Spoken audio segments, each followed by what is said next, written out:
The clinking of glasses and low hum of conversations wrapped around Clara like a suffocating cloak.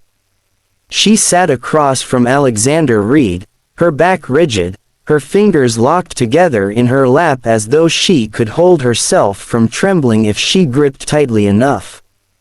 The glow of the chandelier above threw shards of light across the table, illuminating the fine silverware, the crystal glasses, the single white rose placed delicately in a vase between them. Everything about the table spoke of refinement, wealth, a world Clara didn't belong to. She could feel her coworkers' eyes from across the room, hear their muffled giggles as they whispered to each other. The sharp click of a phone camera cut through the air, a sound she recognized all too well. They were waiting for her humiliation, waiting for her to stumble over words, to embarrass herself so thoroughly that the memory would last them for weeks. It was their entertainment. She was their entertainment. Alexander Reid, however, seemed utterly unaware of them, or perhaps he was simply too important to care. He leaned back in his chair with the ease of a man who owned the ground he walked on, his gaze steady on her face. For someone so untouchable, he carried a strange calmness that wasn't arrogance but command. Clara had read about him in the papers, seen his photos in magazines, ruthless in business, brilliant in strategy, yet elusive in his personal life. A widower, some said. A man too focused on empire building to give his heart away again. Now he was here, sharing a table with her as if it were the most natural thing in the world. She picked up her menu, though the words swam before her eyes. Prices lined the edge of each page, numbers so astronomical she felt dizzy. One dish cost more than her week's salary.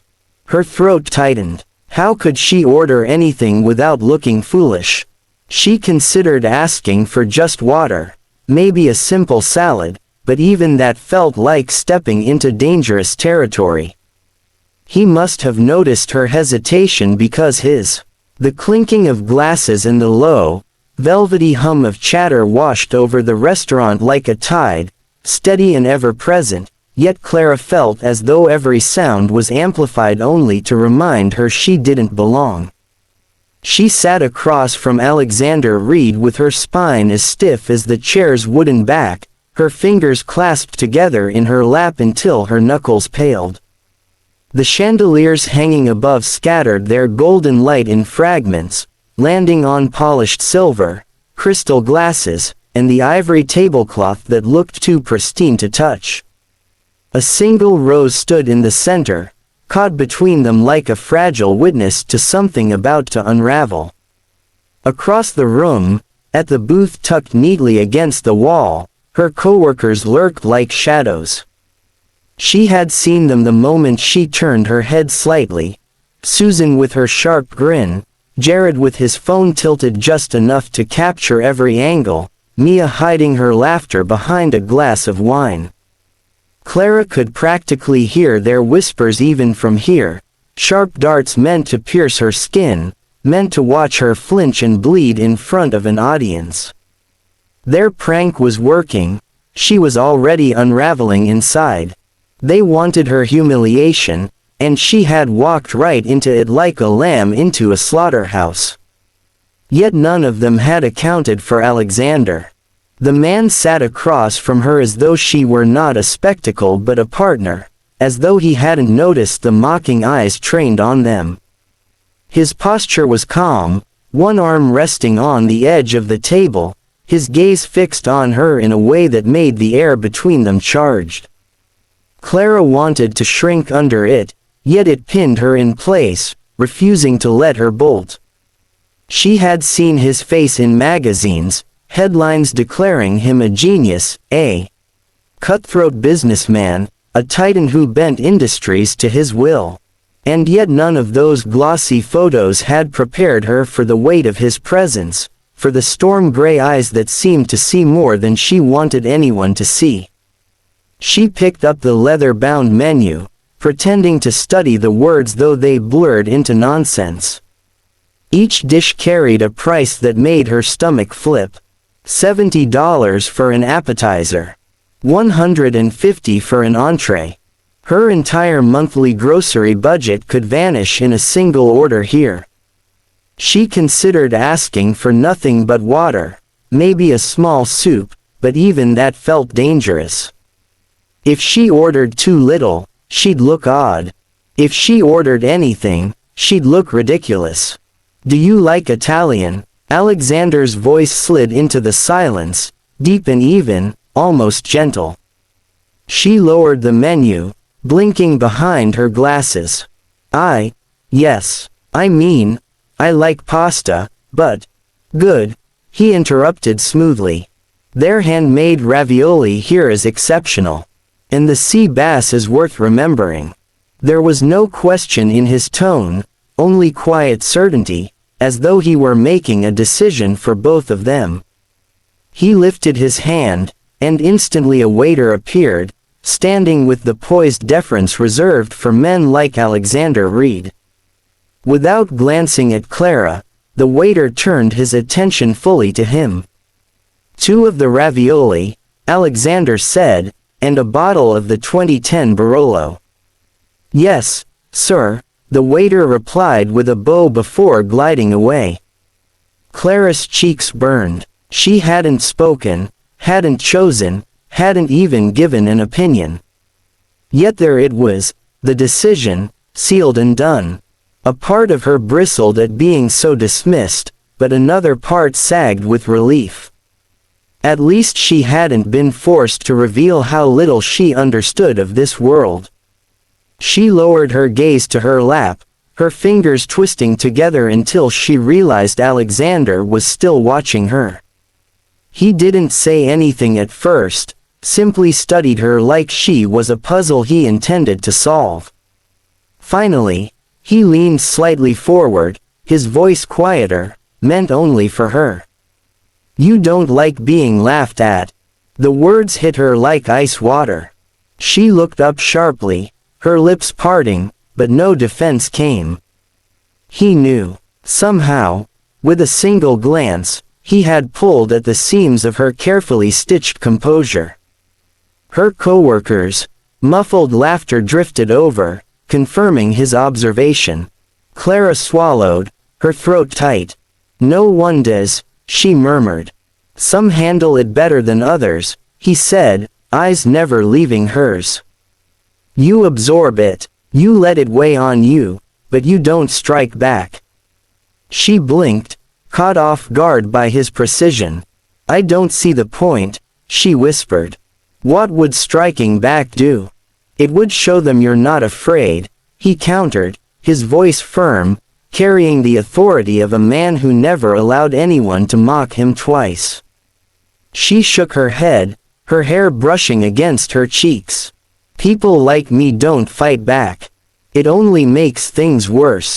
It's easier to just survive it." His jaw tightened, almost imperceptibly. For a brief moment, something flickered in his expression, something like understanding, or maybe memory. He leaned back in his chair, his hand brushing against his cufflink as though grounding himself. The food arrived then, a distraction wrapped in elegance.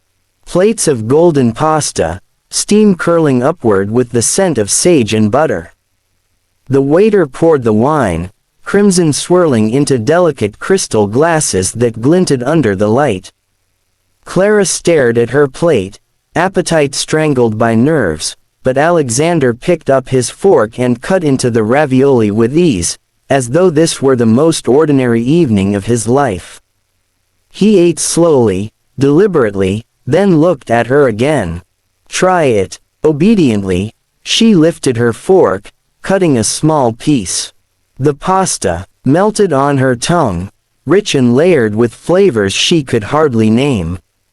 It was exquisite, yet she felt out of place tasting it, as though such food wasn't meant for her. She placed her fork down gently, her hands retreating once more to her lap. Do you always let others decide for you? He asked. Her head snapped up. What? The meal. The fact that you're here.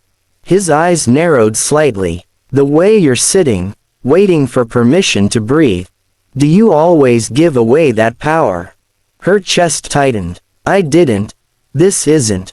You didn't choose this. He finished for her, his voice low, steady. They did. She followed his gaze to the booth where her coworkers sat. They froze under his eyes, laughter dying in their throats. Susan quickly looked away, fiddling with her phone, while Jared shifted uncomfortably. For the first time that night, Clara saw something new flicker across their faces, not triumph, but unease. Alexander turned back to her, his expression unreadable. You're here because someone wanted to see you humiliated. They thought it would be amusing. And yet, here you are, sitting at my table. The question is, what will you do with that? Clara's pulse hammered. She wanted to disappear, to crawl beneath the table, to run out of the restaurant and never look back. But his eyes held her, steady and relentless, as though the entire room had dissolved and left only the two of them. She didn't know what to say. I don't know, she admitted finally, her voice no more than a whisper.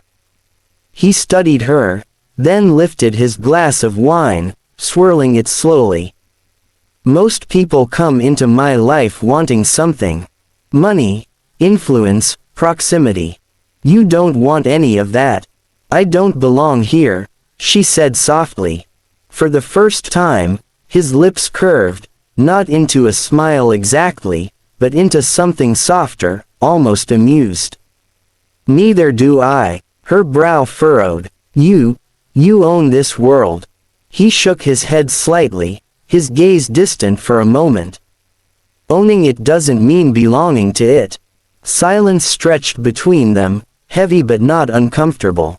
Clara found herself staring at him, at the subtle lines around his eyes that hinted at sleepless nights, at the way his hand lingered too long on the stem of his glass as though steadying himself against thoughts he didn't share. He was powerful, yes, but there was something else, a shadow of loneliness clinging to him, hidden beneath the surface where no one dared to look. Her coworkers shifted in their booth again, trying to make sense of what was unfolding. This wasn't the spectacle they had planned. Instead of rejection, instead of laughter, Alexander Reid was leaning closer to the woman they had chosen as a punchline. When Clara realized his attention hadn't wavered once, her breath caught. It was as though, for reasons she couldn't fathom, she wasn't invisible anymore. That's the full expansion of Part 2, running in depth at approximately 2,000 human words, focusing on the tense dinner, Clara's humiliation turning into unexpected connection, and Alexander's sharp observations that hint at something deeper.